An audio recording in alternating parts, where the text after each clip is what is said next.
আজ হচ্ছে বড়দিনের পরের দিন। কেমন আছো তোমরা সবাই? আমি ভালোই আছি। 2025 এর আর মাত্র কয়েকদিন বাকি, তারপরেই নতুন বছর। আচ্ছা, আমার কিন্তু ক্রিসমাসের মিনি ভ্লগসগুলো অলরেডি চ্যানেলে পোস্ট করা আছে। যদি তোমরা না দেখে থাকো এখনও, গিয়ে কিন্তু দেখে নিতে পারো।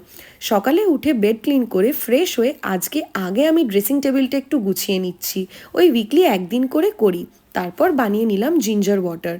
আচ্ছা, তোমাদের আমার এই লিভিং অ্যালোন স্টোরি দেখতে ভালো লাগে?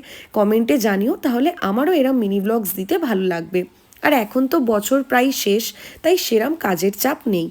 ব্রেকফাস্টে বানালাম ব্রেড অ্যান্ড স্ট্রবেরি, আর পিনাট বাটারও ছিল, তাই সব দিয়ে ব্রেকফাস্টটা বানিয়ে নিলাম। বেশ ভালোই লাগলো খেতে। তারপর আজকে তাড়াতাড়ি চান করে বেরিয়ে গেছি ফল আনতে। বাড়ি এসে ফলগুলোকে ধুয়ে রাখলাম। আজ কিন্তু আমি চিকেন কষা বানাচ্ছি। এখানে চিকেন খুব একটা ভালো পাওয়া যায় না, তাই আমি লিশিয়াস থেকে আনাই। ওটা ফ্রেশ আর পুরো ক্লিন থাকে। চিকেনটা তাড়াতাড়ি ম্যারিনেট করে লিশিয়াস থেকে আসার পরে আমি বসিয়ে দিলাম। তারপর একটু গল্পের বই পড়ছিলাম, ডিটেকটিভ। আমার কিন্তু ভালোই লাগে, যদিও এখন কাজের চাপে অত টাইম পাই না, তাই যখন পাই পড়ে নিই। আর আমার বানানো চিকেন কষা কিন্তু রেডি। খেতেও কিন্তু এটা দারুণ হয়েছিল। চলো টাটা, দেখা হবে পরের ভিডিওতে।